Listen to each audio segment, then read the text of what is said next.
नमस्कार। अक्सर competitive exams में ब्लड रिलेशन पजल्स को देखकर सिर चकरा जाता है ना। तो बस अब और नहीं, आज हम इसे मिलकर इतना आसान बना देंगे कि सारे उलझे हुए रिश्ते सुलझ जाएंगे। तो चलिए सीधा मुद्दे पर आते हैं। जरा इस सवाल पर नजर डालिए। देखने में तो ये काफी उलझा हुआ लग रहा है ना, लेकिन अगर ये कहा जाए कि इसे बिना पेन और पेपर उठाए बस कुछ ही सेकंड्स में सॉल्व किया जा सकता है। जी हाँ, आज हम वही कमाल की ट्रिक सीखने वाले हैं। देखिए, इन पहेलियों को हल करने के लिए ना सबसे पहले इनकी भाषा को समझना होगा। ये समझिए कि ये रिश्तों का जासूस बनने की पहली ट्रेनिंग है। तो सबसे बेसिक रूल क्या है? ब्लड रिलेशन का सीधा सा मतलब है जन्म से बने रिश्ते। हाँ, इन सवालों में शादी से बने रिश्ते भी आते हैं, पर जो पहेलियों की नींव है वो जन्म के संबंधों पर ही टिकी होती है। अच्छा, अब जरा इस टेबल को देखिए। यहाँ कुछ कॉमन रिश्ते हैं, लेकिन एक बहुत जरूरी चीज है, मटर्नल और पैटर्नल का फर्क। माता की तरफ के रिश्ते होते हैं मटर्नल, जैसे मामा मतलब मटर्नल अंकल, और पिता की तरफ के रिश्ते होते हैं पैटर्नल, जैसे चाचा या ताऊ मतलब पैटर्नल अंकल। ये छोटा सा फर्क सवालों को हल करने में बहुत बड़ी मदद करता है। चलिए, अब आगे बढ़ते हैं और बात करते हैं उस सबसे पावरफुल टूल की जो इन पहेलियों को सुलझाने में माहिर है, और वो है फैमिली ट्री। ये एक ऐसा हथियार है जो हर उलझे हुए रिश्ते को सुलझा सकता है।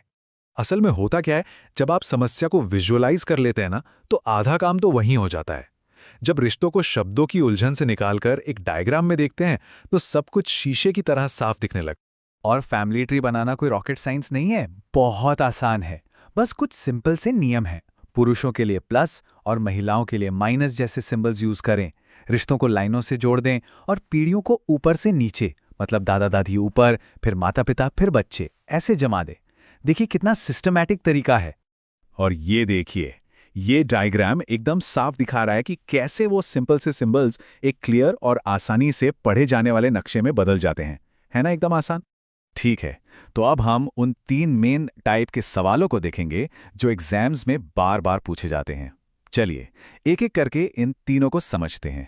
तो पहला टाइप है जिसमें एक व्यक्ति किसी दूसरे की तरफ इशारा करके या उसके बारे में कुछ बताकर उसका परिचय देता है। इसे हम पॉइंटिंग या डायलॉग बेस्ड सवाल भी कह सकते हैं।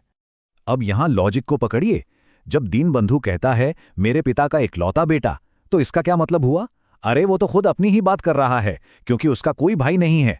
तो वो असल में कह रहा है कि संघोती का पिता मैं खुद हूं, मतलब संघोती उसकी बेटी हुई। देखिए कितना सिंपल था। दूसरा टाइप है फैमिली ट्री प्रॉब्लम। इसमें ना कई अलग अलग जानकारी दी होती हैं, जिन्हें एक साथ जोड़कर एक पूरे परिवार का नक्शा बनाना पड़ता है, बिल्कुल एक जिक्सॉ पजल की तरह। आइए इसे जोड़कर देखते हैं। अगर ए का बेटा डी का भाई है और सी और डी बहनें हैं, तो इसका मतलब तो यही हुआ कि ए इन तीनों बच्चों का पिता है ना? अब क्योंकि बी ए का भाई है, तो रिश्ते में बी सी का चाचा लगेगा। अगर इसका एक फैमिली ट्री बनाएंगे तो ये रिश्ता 1 सेकंड में साफ हो जाएगा। और अब आता है तीसरा और सबसे डरावना लगने वाला टाइप, कोडेड रिलेशन। इसमें शब्दों की जगह सिंबल्स का इस्तेमाल होता है, जो इसे थोड़ा मुश्किल बना देता है। लेकिन घबराने की कोई बात नहीं, हम इसे भी आसान बना देंगे। ये एक की या लेजेंड की तरह है। हर सिंबल का एक फिक्स मतलब होता है, जैसे कोई सीक्रेट कोड। एक बार ये कोड समझ आ गया तो फिर इन सवालों को हल करना बच्चों का खेल है।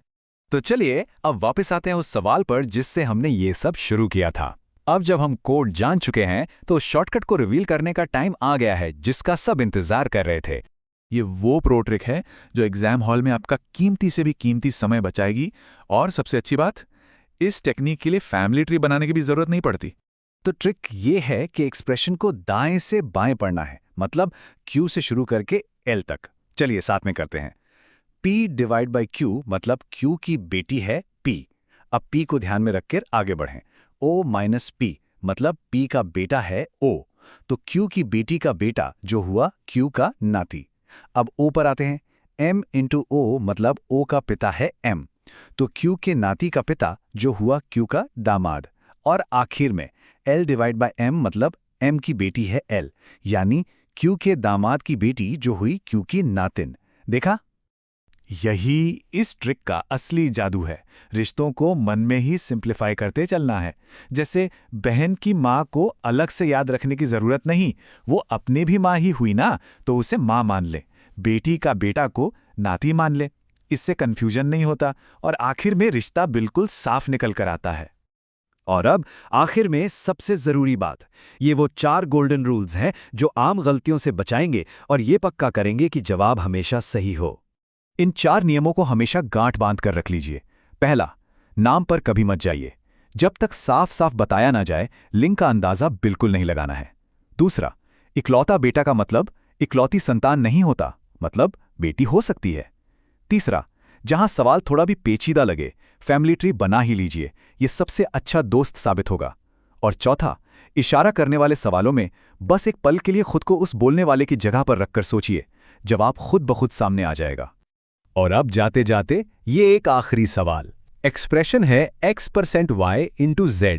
इसका मतलब है x y की माँ है और y z का पुत्र है, तो z का x से क्या रिश्ता हुआ?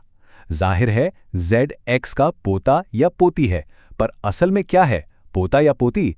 जवाब देने से पहले जरा हमारा पहला गोल्डन रूल याद कीजिए। क्या हमें z का लिंग पता है? सोचिए और देखिए कि जवाब क्या निकलता है। इस जाल में फंसना नहीं है।